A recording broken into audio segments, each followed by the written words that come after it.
Good morning, everyone. Welcome back.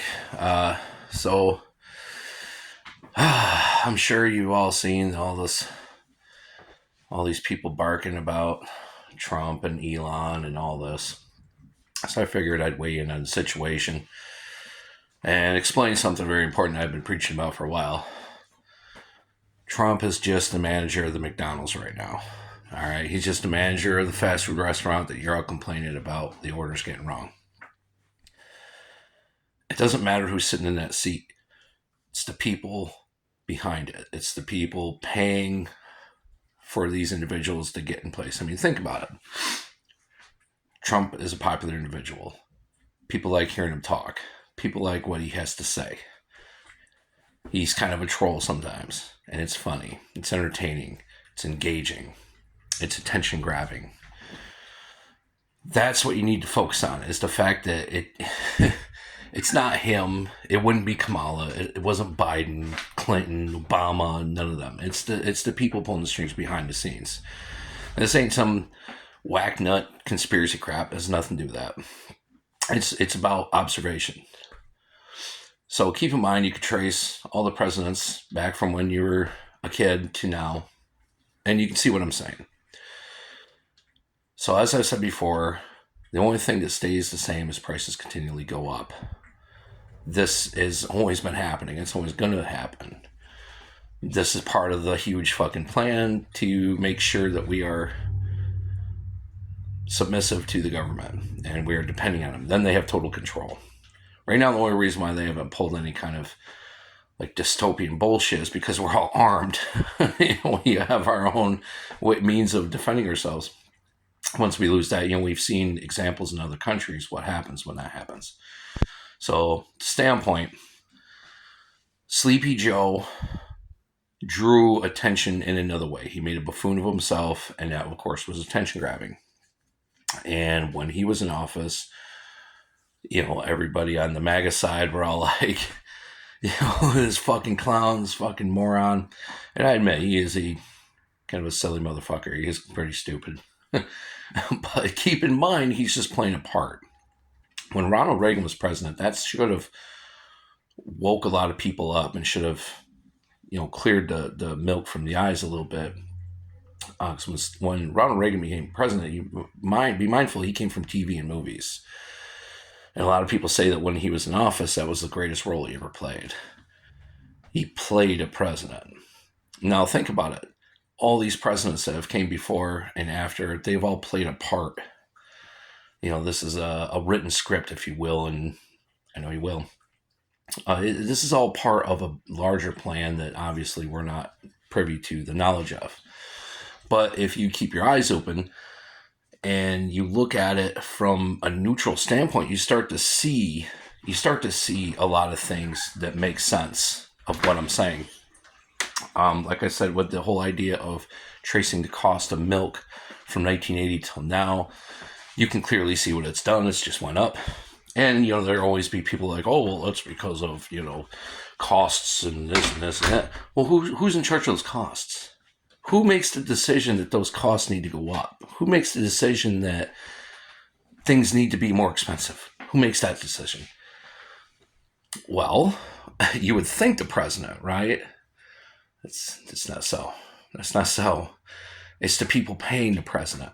Now think about it. Elon Musk gave Trump how much money? It was over 100 million, way over 100 million for his campaign funds. And poof, big surprise, who won?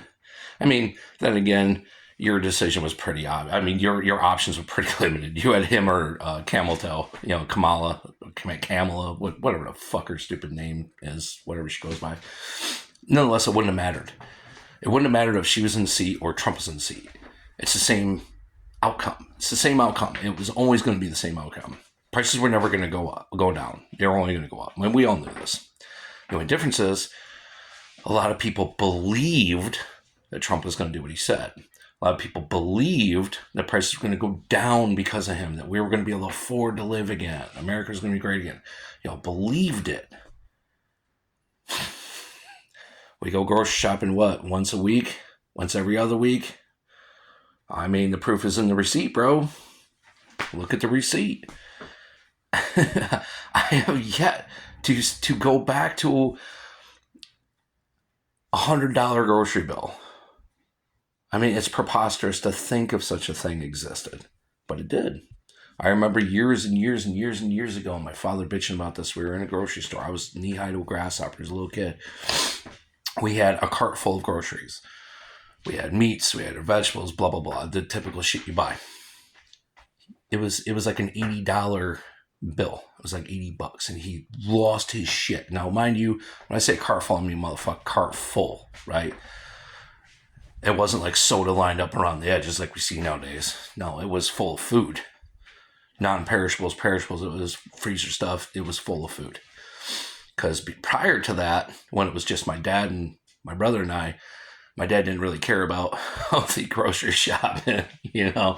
But when he got with his girl at the time, she was like, you can't eat like this. You can't eat bologna and hot dogs and fucking ramen. What the fuck? So she was like, no, buy some proper fucking food, hey? So he bitched about $80. He was like, $80 fucking. I remember so clearly because he was shaking the fucking receipt like he was gonna get change out of it or something. Fucking $80. So now, dude, and this is no shit.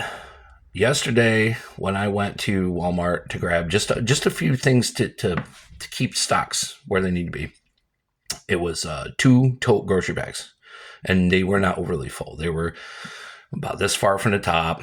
You can easily pick them up. Light stuff, simple stuff. You know, we needed a couple of this and that.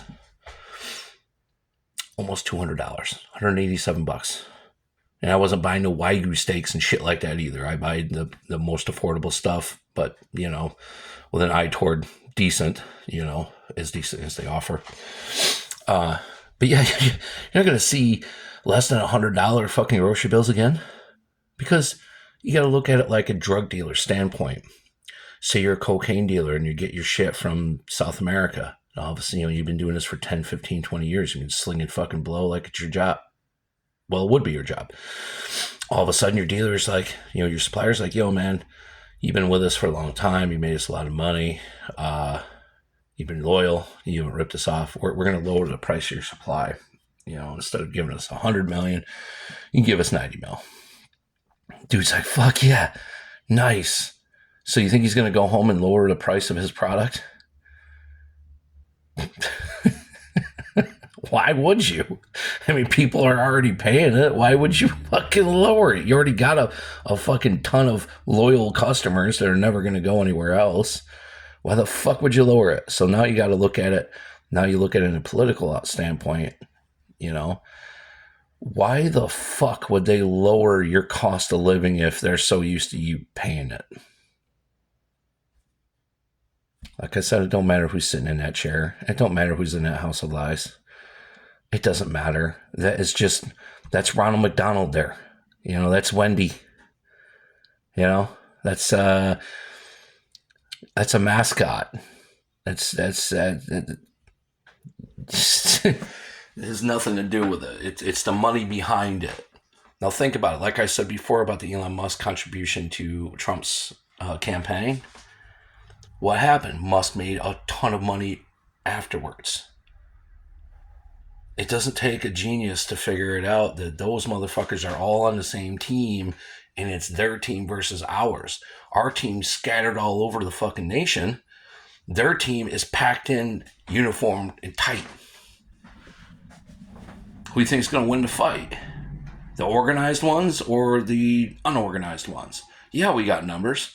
We got way more numbers than they do. And if we all unified, well, there's no telling what we can do. However, while we're all sitting there watching the soap opera Dancing Monkey show that is our politics, we will never be unified. We will never be united. And we will never change a damn thing. And all we'll do is do videos like this bitching and complaining about it. There it is, folks. That's what I had to say today, because it seems like every day I'm scrolling, looking at feed, like, oh, what do they got on here today? Anything funny, anything interesting, anything educational? You'll find a couple pop up, but 90% of everything you look at is political in nature. So, like my good buddy Outdoor Wally says, they got us, man. They got us. Anyway, guys, thanks for popping in. Thanks for watching the video and hearing my blue in the face, breathless rant again about it's not anything to do with who's sitting in the chair. It's about the money behind it. But anyway, y'all do you. Hope you all enjoy your day. Don't let that leash of dollar bills choke you too much. Don't chain yourself to debt. Don't believe in buying houses. Don't believe in buying property because you'll never actually own it. Never buy new vehicles. They only let you down. Anyway, thanks a lot, guys. I do believe it's time for food of the gods. It's time for coffee. You guys have a good one. Thanks for watching. Peace.